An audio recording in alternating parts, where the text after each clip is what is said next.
La industria del anime es un fenómeno cultural global que genera miles de millones de dólares al año. Pero detrás de las impresionantes imágenes y las cautivadoras historias que llegan a las pantallas, existe un arduo proceso de producción. Uno de los conceptos más debatidos y malentendidos es el papel del presupuesto en la calidad de los animes. Aunque es fácil suponer que un mayor presupuesto conduce automáticamente a una mejor animación, esta idea simplista no refleja la compleja realidad de las producciones de anime. La mayoría de los animes cuentan con presupuestos similares y lo que verdaderamente influye en su calidad final no es solo el dinero, sino también el tiempo y la planificación. Es debido a esta concepción errónea de mayor dinero, mejor calidad, que el día de hoy hablaremos del tema de los presupuestos en los animes. Analizaremos qué tan influyente es el presupuesto, las cifras reales de cuánto cuesta hacer un anime y finalmente concluiremos qué es lo más importante en una producción de un anime.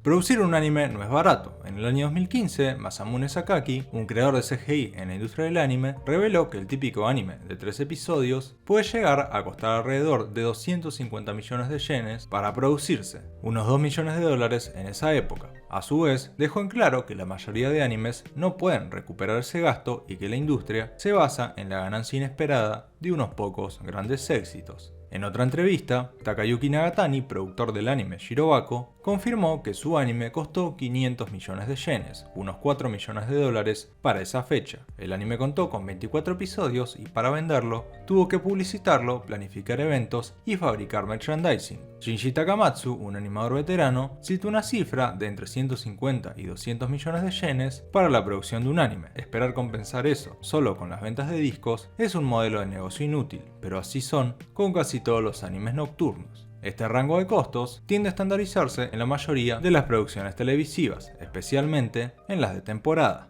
Cabe mencionar que este presupuesto total incluye gastos como los salarios de los animadores, dirección, diseño de personajes, edición, grabación de voces, música y efectos digitales. Hay que mencionar que la mayoría de las producciones de anime se financian a través de comités de producción, que son un conjunto de compañías que unen su capital para hacer posible la adaptación. El comité de producción suele incluir emisoras de televisión, estudios de animación, compañías de merchandising y editoriales de manga. Cada compañía invierte esperando recuperar su dinero mediante la venta de licencias, DVDs, Blu-rays, merchandising y transmisiones internacionales. Ahora, antes de entrar como tal al mito del dinero como garantía de calidad, hay que hablar de cuál es la verdadera función del estudio de animación en un anime, que muchos dirán animar, y no están errados, pero va más allá de solo animar.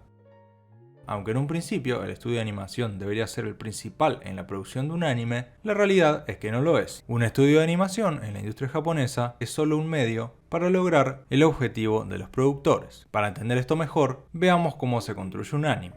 Surge la idea del proyecto animado. Hay compañías interesadas en invertir para que el proyecto sea posible, se crea entre comillas el presupuesto y se contacta con el estudio para que haga la animación. El estudio no es más que el medio para lograr el objetivo final de los productores. Para los productores, el estudio no tiene un rol principal ni un poder de decisión. Por el lado del estudio, ellos solo son contratados para dar un producto bajo un presupuesto delimitado y también un tiempo limitado. Es necesario entender esto porque muchas veces se piensa que los estudios de animación japonesa tienen un poder enorme en la toma de decisiones, y en sí es todo lo contrario. En la cadena de producción son los que están más abajo. Como todo, hay excepciones. Como mencionamos más arriba, en el comité de producción, en muchos casos, el propio estudio de animación decide invertir en el anime para también tener cierto poder de decisión sobre el mismo. Aún así, invertir en el propio anime sigue siendo un movimiento muy arriesgado por parte de los estudios de animación, ya que si el anime no sale bien y fracasa, el dinero que invirtieron no volverá y terminarán en pérdida. Pero ¿qué tienen en común estudios como Kyoto Animation, Ufotable o hasta MAPPA? Que en la mayoría de proyectos estos funcionan como los principales inversores, es decir, el estudio como compañía invierte el mayor porcentaje de dinero para la creación del anime o directamente estos son los únicos inversores de sus proyectos, así teniendo el control total sobre los mismos.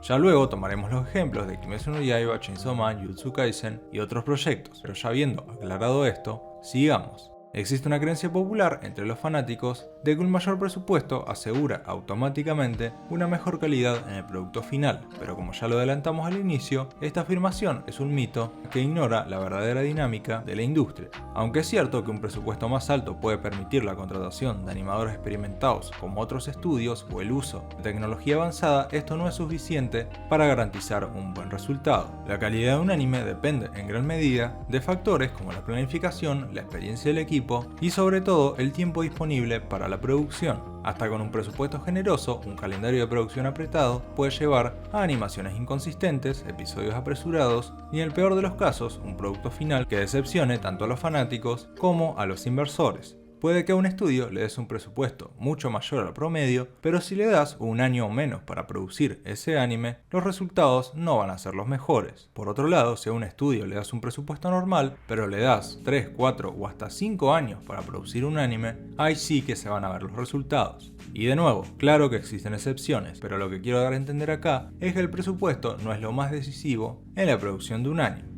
El verdadero factor diferenciador en la calidad de un anime es el tiempo asignado para su producción. Un calendario de producción bien estructurado permite a los animadores dedicar el tiempo necesario a cada escena, asegurando una animación fluida y consistente. Por el contrario, los calendarios ajustados, una realidad común en la industria, llevan a problemas como la animación limitada, reutilización de escenas y errores evidentes en el producto final. La diferencia entre un anime bien producido y uno que se siente apresurado no siempre radica en el presupuesto, sino en cómo se distribuyen los recursos y el tiempo. Como ya mencionamos, estudios como Kyoto Animation son conocidos por su enfoque meticuloso en la planificación y la producción, lo que les permite entregar consistentemente trabajos de altísima calidad. Pero claro, a su vez Kyoto Animation es un caso bastante único en la industria, ya que es un estudio que tuvo la brillante idea en sus inicios de no solo trabajar como estudio de animación, sino también como productores de manga, lo que hacía que tuvieran los derechos totales sobre sus obras y todo el poder de decisión, cosa que la mayoría de estudios de animación en Japón no se pueden permitir. En contraste, otras producciones que se podrían pensar tienen un presupuesto gigantesco por su popularidad, muchas veces terminan enfrentando peores problemas, como podría ser el caso de Shingeki no Kyojin, que debido a la calidad de sus primeras temporadas, siempre se pensó que tenía un presupuesto de otro mundo, pero la realidad es que el presupuesto de Shingeki no Kyojin no era tan diferente del promedio de la industria, y hasta los ajustados calendarios hicieron peso en los episodios finales, pero lo que influyó verdaderamente en Shingeki no Kyojin fue su personal de animación y la gestión. Otro aspecto clave es el talento del equipo de producción. Incluso con un presupuesto modesto, un equipo de animadores apasionados y experimentados pueden superar todas las expectativas. Por ejemplo, Studio Trigger es conocido por su estilo único y dinámico, logrando resultados con recursos limitados. En muchos casos, la dedicación y la creatividad del equipo pueden compensar la falta de presupuesto. Esto se ve en producciones independientes o proyectos de nicho que no cuentan con grandes financiamientos, que logran destacar por su calidad artística. Uno de los casos más hablados de los últimos tiempos fue la segunda temporada de Jujutsu Kaisen. Jujutsu Kaisen, pese a ser un anime de mapa, no contaba con la misma, entre comillas, libertad que Chainsaw Man. ¿Y a qué me refiero con esto? Que Jujutsu Kaisen era un anime que sí contaba con un comité de producción. Había un listado de compañías que habían invertido en el anime, le habían dado el presupuesto y tiempo a MAPPA para que trabajaran con el proyecto. Lamentablemente, por la mala gestión del estudio, la segunda temporada de Jujutsu Kaisen en producción fue terrible. Pero ¿cómo es posible que a simple vista un anime con presupuesto limitado y tiempo más que limitado haya logrado entregar episodios así? Justamente por las personas que trabajaron en cada episodio. Jujutsu Kaisen contó con una reunión de talentos de la industria excepcional. Los mejores animadores de la era se reunieron para hacer posibles episodios como el 16 o 17, y la realidad es que muchos de estos animadores eran pagados menos del mínimo por su trabajo. En la mayoría de los casos, estos estuvieron en el anime ya que tenían conocidos en la producción que deliberadamente les pedían que hicieran parte de la misma. El ejemplo más claro fue el de Vincent Chanzard, animador reconocido por su trabajo en One Piece, que él mismo había mencionado que nunca trabajaría en el estudio MAPPA de nuevo luego de trabajar en ciertas producciones, pero debido a que el reconocido animador Hakuyu Go le pidió que hiciera parte del episodio 17, él aceptó. Aún así, de nuevo, luego de haber participado en el episodio, reafirmó su compromiso en no volver a trabajar en una producción del estudio. Y así decenas de animadores que hicieron parte de la segunda temporada de Jujutsu Kaisen trabajaron más que nada en el proyecto por los contactos que había de por medio, porque la paga era lamentable. Y claro, teniendo animadores como directores tan experimentados, aunque la producción en general era un desastre e iba en picada, la experiencia de los directores hacía que dentro de lo que se podía, la producción se mantuviera a flote. Contrastemos esto con el caso de la segunda temporada de Blue Lock. Todos sabemos que la segunda temporada de este proyecto es un desastre en animación en todos los sentidos, y viniendo de un estudio que no cuenta con animadores o directores de renombre, es imposible que la situación se pueda revertir si tampoco tiene el tiempo necesario para trabajar con los episodios. Puede que si Blue Lock se trabajara en otro estudio más reconocido, con otro equipo, de alguna forma la gestión de los directores podría arreglar un poco el rumbo de la animación, pero también hay que decir que los milagros no se pueden hacer. Otro ejemplo es el caso de Shigokuraku en MAPPA. De vuelta, un estudio de renombre que cuenta con un arsenal de talentosos animadores, pero debido al poco tiempo de producción y la mala gestión, no pudieron hacer nada con la calidad. Y por último, el ejemplo más reciente de un anime con una calidad sin sentido, hecho con un presupuesto bastante normal y tiempo limitado, pero que logró salir adelante para muchos de forma inexplicable, Souls of Frieren. De nuevo, muchos creen que por la calidad que presentó el anime de Souls of Frieren, este tuvo un presupuesto ilimitado, pero no fue así. Lo que hizo lograr a Frieren esa calidad fue la gestión del equipo de animación y principalmente la gestión de su director. El director de Souls of Frieren fue Keiichiro Saito, el mismo director que el anime de Bocchi de Rock,